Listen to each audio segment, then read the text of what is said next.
In a move that everyone knew was coming, but once it happened, it still kind of sucks. The Minnesota Vikings have released linebacker Eric Kendricks, and the team made it officially official early this morning. And the 8-year veteran has been a stalwart of the Vikings. He's been a backbone of some of the great Zimmer defenses over the years. And Kendricks was a leader on the field as well as in the community. And by actually releasing him a week ahead of legal tampering that opens up this time next week, Eric Kendricks is free to sign with any team since he was cut.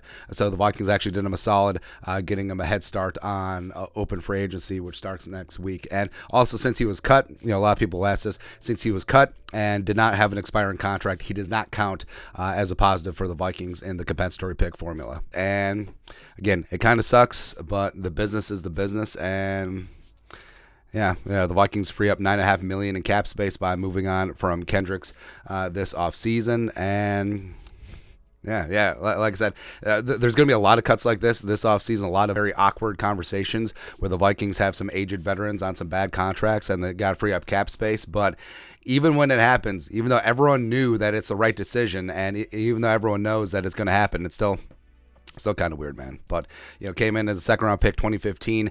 UCLA, him and Anthony Barr coming in, and were fantastic off-ball linebackers for the Vikings. And Kendricks, during his time, he was considered one of the best off-ball linebackers in the league, especially in coverage.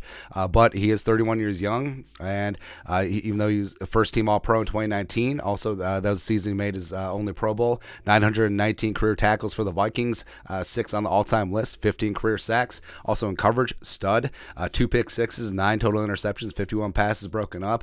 Last year it just wasn't his year, and sometimes looked a little bit not to the level that we've seen Eric Kendricks play in coverage. And maybe it was a shift. There's a subtle but very distinctive shift becoming a 3-4 inside linebacker versus the 4-3 that Kendricks has played in his entire career, and it just didn't work out. And now the Vikings just made a business decision. And Jordan Hicks, I very much doubt that Jordan Hicks is going to be on the roster next year. The Vikings can free up $5 million in cap space by moving on from him. And the free agent was sort of whatever last season. But it is fully Brian Asamoah time, and the Vikings could and should be addressing off-ball linebacker in free agency and the draft as well. But like last week at the Combine, it was no accident that Kwesi adofo-mensah, when he was asked about off-ball linebackers, he mentioned Asamoah, Troy Dye, and William Kwenku, the 3 off-ball linebackers on the roster, and not Kendricks and not Troy Dye, not Kendricks and not Jordan Hicks. But yeah, Kendricks, he will be remembered as one of the great Vikings linebackers. He was an absolute stud. He was a fan favorite. I always loved and respected his quiet leadership. He was always himself. Like, he wasn't a rah-rah, sis-boom-bah guy, but he was just a dude who was the backbone of that defense for many of years.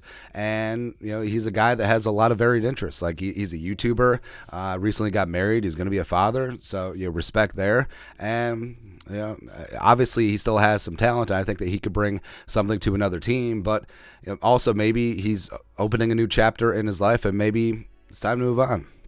I don't really know, but unfortunately the Vikings have moved on from Eric Kendricks, and like I said, it's the correct move, it's the correct time, and the business is the business, but still kind of a shock. Right, even though everyone knew that it was coming. But your thoughts are thoughts. The Vikings have released linebacker Eric Kendricks after 8 seasons. Let us know your thoughts and our thoughts in the comment section below. Subscribe for daily Vikings takes. Want to support the work? Put a little something in the Venmo. But till next time, Skol, production value.